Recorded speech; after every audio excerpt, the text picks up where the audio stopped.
Hello all. For those who don't know me, I am Meena Tilakraj, your very own storyteller. And the latest, hottest story right now is the new year, 2022. Well, and it's that time of the year when people are busy doing two things: celebrating and making resolutions. Though for some, it's just like another day. The sun will rise, the sun will set. It's just the change of calendar and putting 2022 at the end of the date instead of 2021. So it's just change of calendar, change of numbers, that's all. But for many others, it's the time, as I said, to celebrate and to do resolutions. And this resolution story is a very interesting one. Very interesting. Some strange facts. Out of all those who make resolutions, not everybody does, but out of all those who do, only 52% of them feel that they are going to benefit. And out of the 52%, only 4% manage to really carry on with their resolutions, and out of the 4%, only 12% benefit from them. Why? Why are these figures so very, what should I say, disappointing? Or so very non-encouraging? Let's not use any other word. Well, the fact is that, first of all, many people make resolutions as just a ritual. Okay, what's your resolution? This is my resolution. Friends, have you also made resolutions?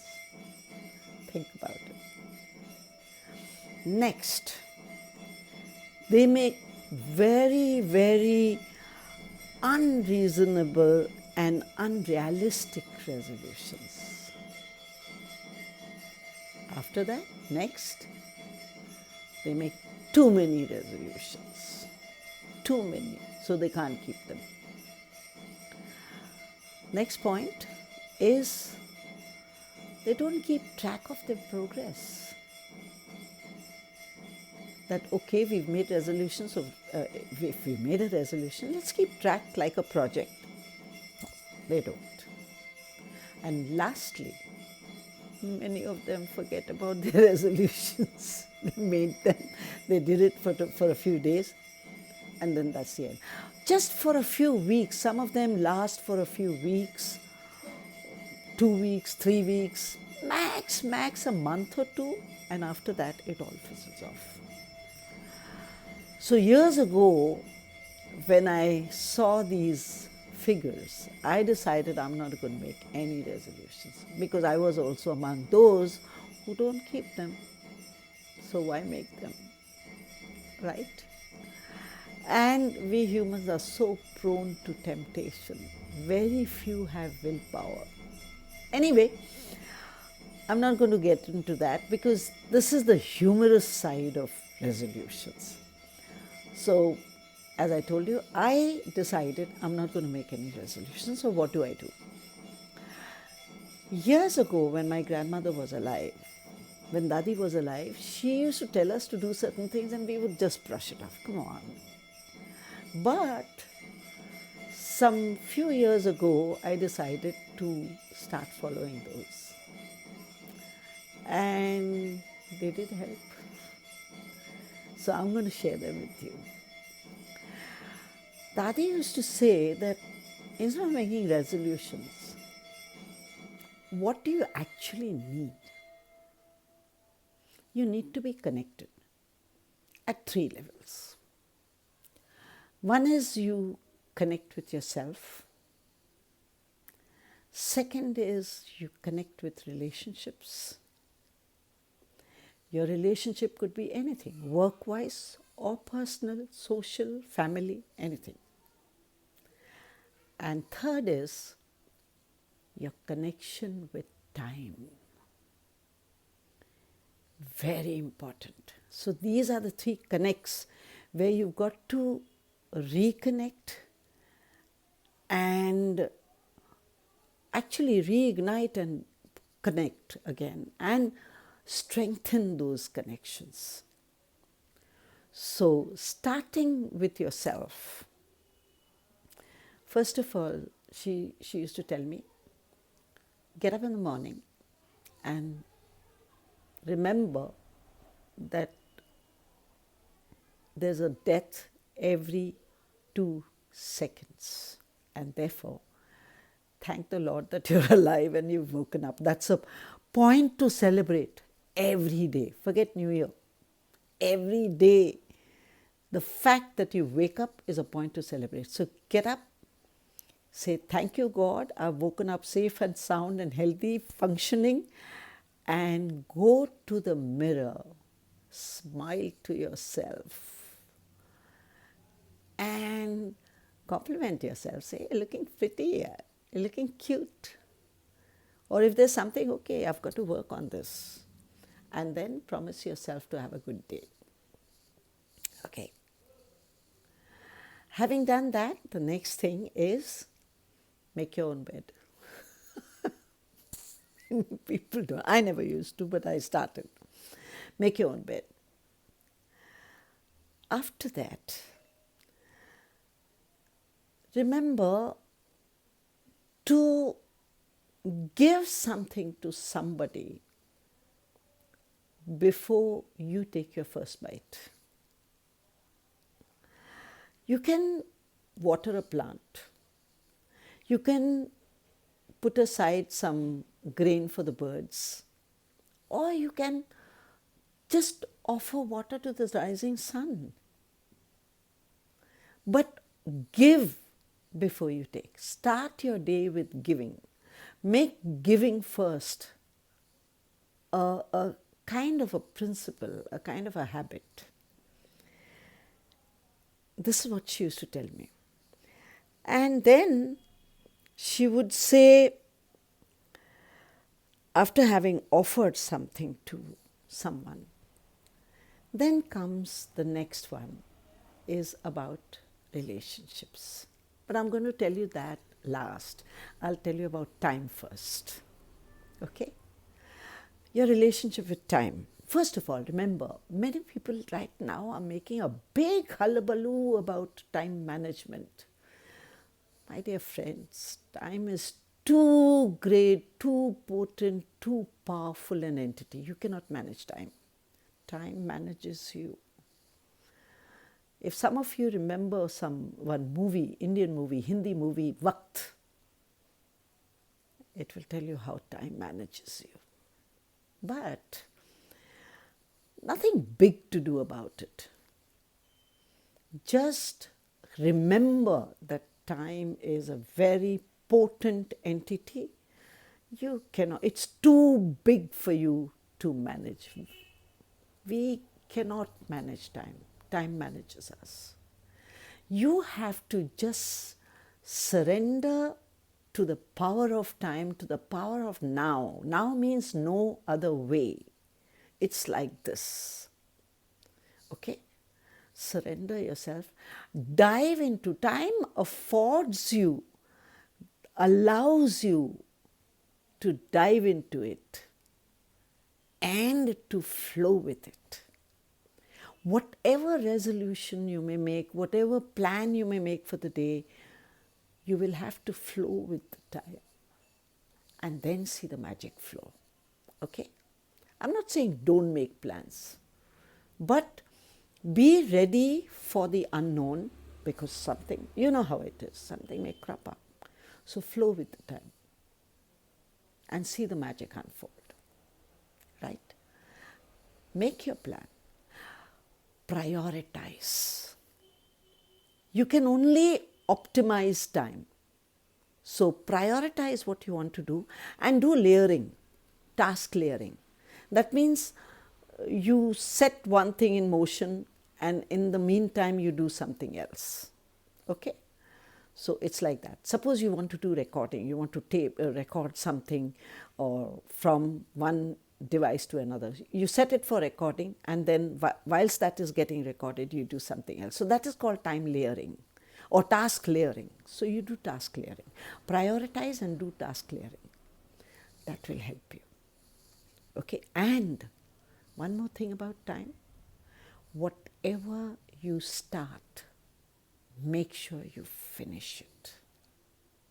Put your all into it and finish it.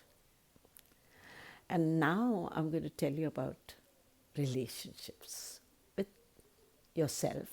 With yourself, I've already told you, sorry. With others. Others, it could be anybody. It could be your social life, your family, your friends, your professional life, colleagues. If you're a student, your colleagues, and so on. So, what are you going to do with them? I kept this for the last for a reason. Now, first of all, what you're going to do is do the easier thing first. Call up those who have impacted you. Do that in the first week of the next year, of the new year. Call up those who have impacted you and thank them. Be so very happy, so very grateful for that. And say thank you so much. Let's meet again. Next week, week 2, call up those who are there in your circle, who are there in your little world, in the circumference of your life. But you've lost contact, or you haven't contacted them, or they haven't contacted you for some time. Call them up and say hi, wish them Happy New Year. Why don't we meet again? It's been long. Do that. Believe me, you will. The joy you will get out of this is absolutely unmatchable, unmatched. Next. Say, third week, call up those people who you feel are a little upset with you. Call them up and say, I'm sorry. Happy New Year. I'm really sorry. I assure you, I understand where I went wrong. I take responsibility for my mistake, and I assure you I'll try it never happens again.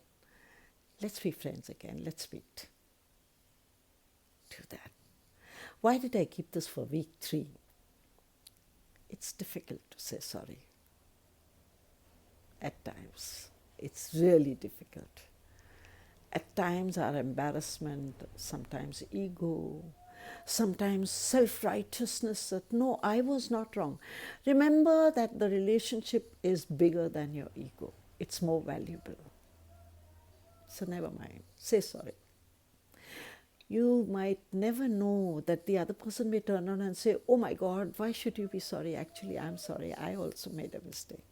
You'll come across that. I assure you. And last week, week 4, is the hardest one.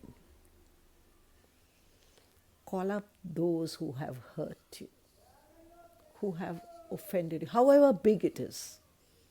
Call them up and say, I forgive you for the bottom of my heart. I'm sure your intention was never to hurt me or never to do wrong.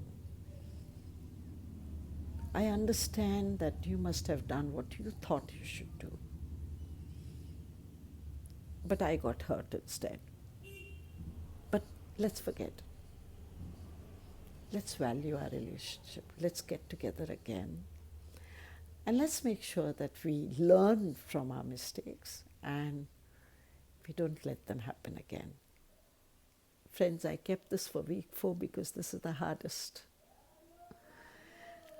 After this, you don't need to follow resolutions. You just need to do those few things which I told you about relationship with yourself. Get up early and thank the Lord and say hi to yourself. I mean, we sometimes get offended, when somebody else doesn't wish you. Oh, that person passed by me and did not even say hello, did not even wave out to me, or did not talk to me. Do you speak to yourself? Did you wish yourself? If you don't wish yourself, why do you expect others to wish you? If you don't love yourself the way you are, why do you expect others to love you? If you don't respect yourself, why do you expect others to respect you? Right? So, your relationship with you begins with yourself. So that is why I took that the first. Okay? So once you do this, believe me, the whole year you will reap the benefits of these relationships with yourself, with time, and with other people around you. I've done it, and I'm telling you out of experience. And I have suggested this to others. They have done it. Some people just wouldn't listen because they said, no, I cannot do it. Okay, do it when you feel you're ready to do it. And see the results. I promise you, you will reap far more benefits with this rather than any other resolution. And now I wish you all a very, very happy new year, a very productive, a very meaningful, a very joyful, fun-filled new year. Have fun.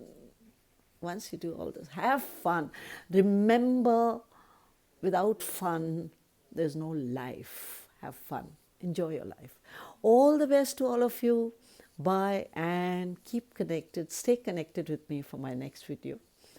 I will be putting this on YouTube. Please subscribe to my channel. There are many other videos which you will enjoy. Bye, and all the best. Bye. Stay connected.